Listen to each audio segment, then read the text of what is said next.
আমন্ত্রণ দীপ্ত সংবাদে আপনাদের সাথে আছি আমি ইয়াসমিন সুমনা। শুরুতেই ফুটবল বিশ্বকাপ 2026।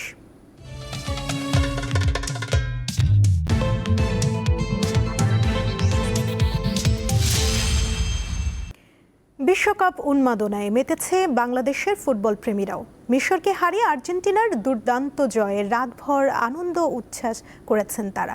নারায়ণগঞ্জের সব বড় পর্দার সামনে ছিল উপচে পড়া ভিড়। জয়ের পর শহরের বিভিন্ন প্রান্ত থেকে বাদ্যযন্ত্র বাজিয়ে নেচে গেয়ে মিছিল বের করে আর্জেন্টাইন ভক্তরা। বৈরী আবহাওয়া উপেক্ষা করে পটুয়াখালীর বিভিন্ন বাজার ও গুরুত্বপূর্ণ সড়কের মোড়ে উৎসবমুখর পরিবেশে বড় পর্দায় আর্জেন্টিনা ও মিশরের খেলা উপভোগ করেন ভক্ত ও সমর্থকরা। বিশ্বকাপ চলাকালীন সাভারের ড্যাফোডিল ইউনিভার্সিটি ফুটবল উন্মাদনার অন্যতম প্রাণকেন্দ্রে পরিণত হয়।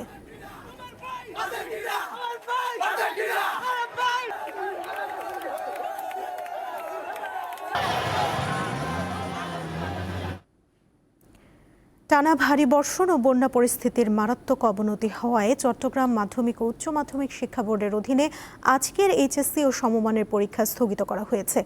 গতকাল গভীর রাতে আন্তঃশিক্ষা বোর্ড সমন্বয় কমিটির এক জরুরি আদেশে এই সিদ্ধান্ত জানানো হয়। এর আগে কয়েক দফার কয়েকটি জেলার পরীক্ষা আলাদাভাবে স্থগিত করা হলেও পরিস্থিতি জটিল হওয়ায় শেষ পর্যন্ত পুরো বোর্ডের পরীক্ষাই স্থগিত করা হয়।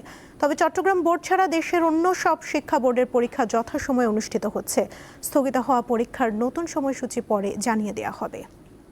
বিস্তারিত জানাতে চট্টগ্রাম থেকে যুক্ত হচ্ছেন আমাদের সহকর্মী রুনা আনসারি। কথা বলবো তার সঙ্গে। রুনা, পরীক্ষার্থীরা কি বিষয়টি জানতে পেরেছে আর বোর্ডের পক্ষ থেকে আর কি জানানো হয়েছে জানাবেন?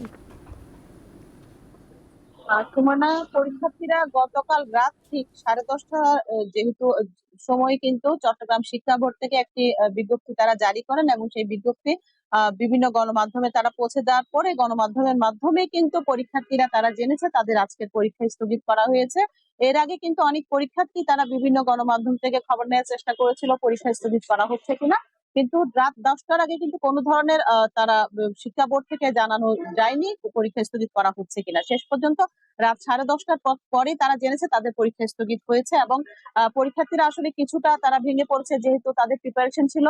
এছাড়া পরীক্ষা আসলে নেওয়ারও কিন্তু কোনো সম্ভাবনা নেওয়ার কোনো ধরনের কোনো সুযোগ নেই, কারণ চট্টগ্রামে গত 3 দিন ধরে টানা বৃষ্টি এবং টানা বৃষ্টির কারণে চট্টগ্রাম উপজেলা যেগুলো উপজেলা কিন্তু বিভিন্ন পরীক্ষা কেন্দ্রে এখনো পর্যন্ত পানি, যার কারণে পরীক্ষার্থীরা সেখানে পরীক্ষা দেওয়ার কোনো ধরনের কোনো সুযোগ নেই। পরীক্ষা আগামী যে পরীক্ষাগুলো সেগুলো যথারীতি চলবে।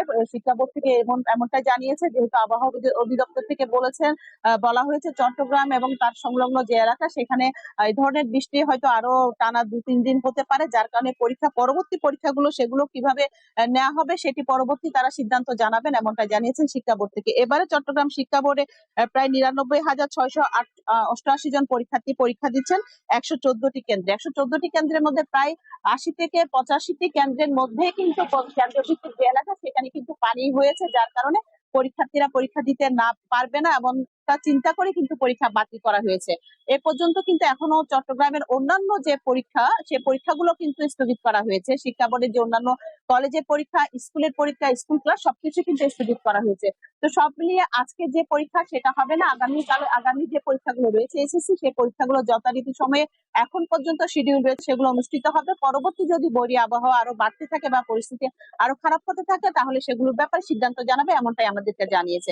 সুমনা, ছিল আমার কাছে আজকে এসএসসি পরীক্ষা স্থগিতের সর্বশেষ তথ্য। সুমন। রুনা, ধন্যবাদ আপনাকে।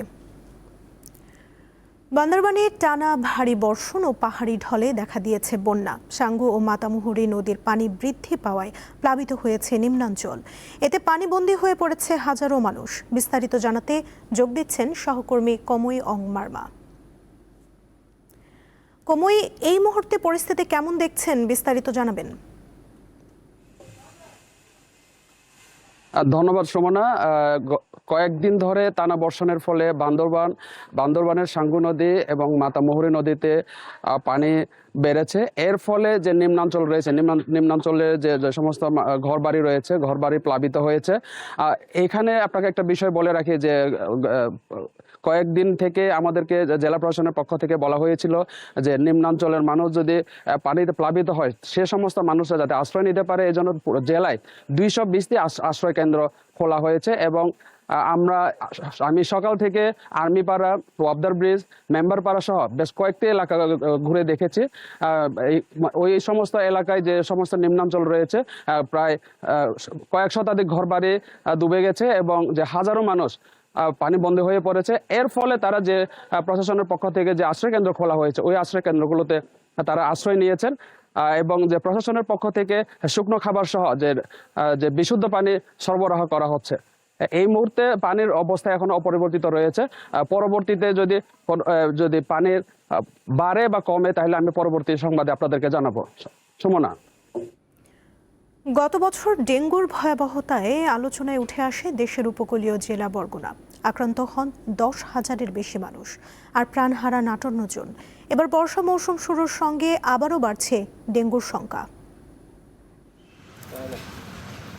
এই মুহূর্তে আমরা রয়েছি বরগুনা শহরের প্রাণকেন্দ্র 1 নং ওয়ার্ডে এবং গুরুত্বপূর্ণ একটি জায়গায়, যেখানে হচ্ছে বরগুনা সদর থানার একদম পিছনের যে একটি ডোবা রয়েছে আমার পিছনে, আমরা সেই দৃশ্যটা আপনাদেরকে দেখাবো। যে এই ডোবাটা, যে এই আশেপাশে কোনো ডাস্টবিন না থাকার কারণে এই ডোবার মধ্যে যত ময়লা আবর্জনা আছে সবকিছু কিন্তু এই ডোবায় ফেলছে এবং এখানে থেকেই মূলত ডেঙ্গুর উৎপাদ বাড়ছে। আমার পরিবারের 4 জন মেম্বার, আমরা 8 বার ডেঙ্গু আক্রান্ত হয়েছে এবং প্রত্যেকবারই আমার বরিশালে ট্রিটমেন্ট নিতে হয়েছে। বরগুনা সেরকম ডেঙ্গুর কোনো চিকিৎসার কোনো ব্যবস্থা নেই। গেল বছর যখন আমার স্ত্রী সহ আমিও ডেঙ্গুতে আক্রান্ত ছিলাম, হাসপাতাল থেকে শুরু করে কোথাও ভালো কোনো চিকিৎসা আমি পাই নাই। কোনো পরিষ্কার পরিচ্ছন্ন বা কোনো অভিযান, কোনো ওষুধ, কীটনাশক কিছুই দেওয়া হয় নাই।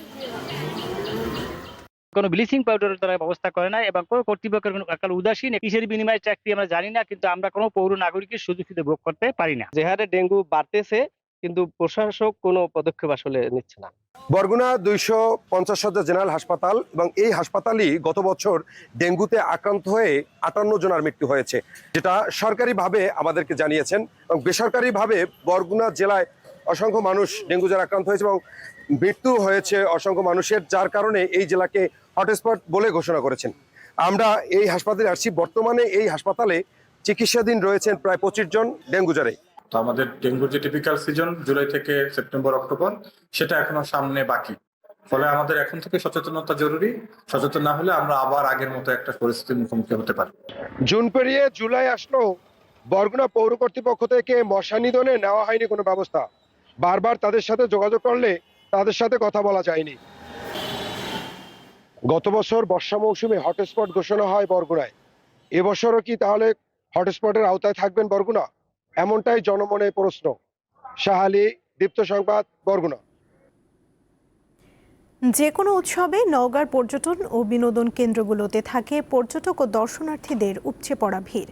ঐতিহাসিক পর্যটন কেন্দ্র থেকে শুরু করে প্রতিটি বিনোদন কেন্দ্র দর্শনার্থীদের পদচারণায় মুখর হয়ে ওঠে। এসব পর্যটন ও বিনোদন কেন্দ্রের আধুনিকায়ন ও অবকাঠামোগত উন্নয়ন দেখতে চায় পর্যটক ও দর্শনার্থীরা। ইতিহাস ও ঐতিহ্যে ভরা নওগাঁর সীমান্তবর্তী উপজেলায় রয়েছে অসংখ্য দর্শনীয় ও পর্যটন এলাকা। যেসব দর্শনীয় ও পর্যটন এলাকায় হাজার হাজার পর্যটকরা আসছেন, ভ্রমণ করছেন, সৌন্দর্যের উপভোগ করছেন। দক্ষিণ এশিয়ার সবচেয়ে বড় বিহার সম্পর বিহার, যেটি নওগাঁর বদলগাছি উপজেলায় অবস্থিত। এই সম্পর বিহারের পাশাপাশি রয়েছে জগদ্দল বিহার, রয়েছে জাতীয় উদ্যান আলতাদিঘি, এছাড়া রয়েছে ঐতিহাসিক কুসুম্বা মসজিদ, দিবরদিঘিতে রয়েছে ভীমের পান্টি সহ অসংখ্য পর্যটনীয় এলাকা। প্রত্যন্ত এলাকায় নওগাঁর রানীনগরের একদম প্রাণকেন্দ্রে রক্তদহ বিলে পাখিপল্লী এবং পর্যটন কেন্দ্র যে গড়ে তোলা হয়েছে, এটি একটা আনন্দের বিষয় এই অঞ্চলের মানুষের জন্য। এই প্রথমই শোনা হয়েছে যে এখানে একটা পাখিপল্লী আছে।